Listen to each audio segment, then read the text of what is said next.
sommes ce matin encore un peu comme les disciples. Nous arrivons de divers horizons de nos vies respectives pour nous trouver devant un tombeau dont la pierre était roulée. Nous y sommes d'abord venus avec notre cœur. Tout comme Pierre et Jean, notre cœur avance plus vite que notre raison. L'amour de Dieu nous guide vers cet événement de Pâques qui est tellement de l'ordre de l'indicible que nous aimerions juste garder le silence et simplement partager l'amitié. Notre cœur nous fait ainsi redécouvrir que le temps ne peut pas ronger la tendresse, que l'amour est plus fort que toute mort et qu'il ne passera jamais. C'est donc avec le cœur que nous sommes conviés à entrer dans ce mystère pascal. La pierre a été roulée, et pourtant le tombeau n'est pas vide, puisqu'il est habité des signes de la mort, trace d'un passage pour le Fils de Dieu. Le linceul et le linge qui avaient recouvert la tête sont toujours là. Et ces deux petits détails sont importants.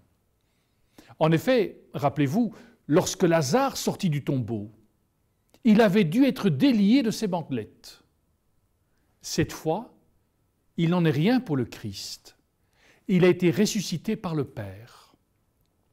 Nous nous situons donc face à un événement d'un autre ordre qui va au-delà de tout savoir, au-delà de toute compréhension. Les traces de la mort sont présentes et pourtant le Christ n'est plus là. Il séjourne ailleurs. Et c'est cette réalité précise qui sera le déclencheur du chemin de foi du disciple que Jésus aimait. Le disciple que Jésus aimait, c'est-à-dire chacune et chacun d'entre nous. Nous sommes entrés dans le temps de l'après-mort de Dieu. Dans ce tombeau, le Christ n'y est plus, il n'y repose plus. Il vit dorénavant dans l'immensité de la résurrection et nous ouvre de la sorte les portes de la vie éternelle. Nous sommes invités à partir vers un ailleurs, vers une dimension nouvelle de notre humanité. Le partage de la vie divine n'est plus une vaine promesse. Elle s'offre à nous dans l'expérience de la foi en Jésus ressuscité. Alors qu'au début de la vie de Jésus, les mages s'en étaient retournés par un autre chemin, aujourd'hui, il n'y a plus de crainte à avoir. C'est pourquoi les disciples retournèrent tout simplement chez eux. L'amour a triomphé. Nous assistons à la mort de la mort. Elle n'est pour nous plus qu'un instant éphémère qui nous fait passer de notre condition humaine à l'appel de la vie en Dieu. Le tombeau reste habité de traces, de signes de l'événement de la mort du Fils de Dieu, mais puisqu'il ne repose plus, ce n'est plus là que nous devons nous arrêter. Passons notre chemin, il n'y a plus rien à voir. Le mystère de la résurrection est une invitation à sortir de notre torpeur, de l'expérience de la mort, pour pouvoir opérer en nous un déplacement.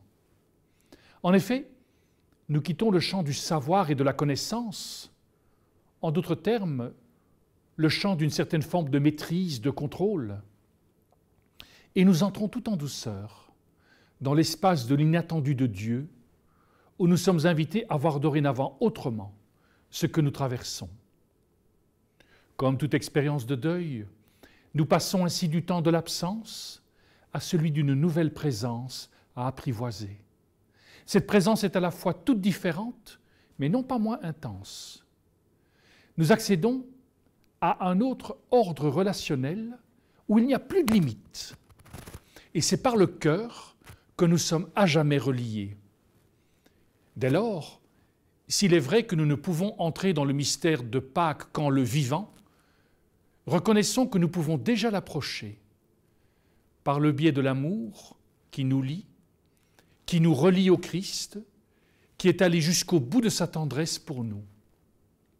S'il en est vraiment ainsi, elle a alors tout compris, cette femme qui avait exigé que dans son avis nécrologique, soient indiquées les mentions de sa naissance et de sa mort de la manière suivante.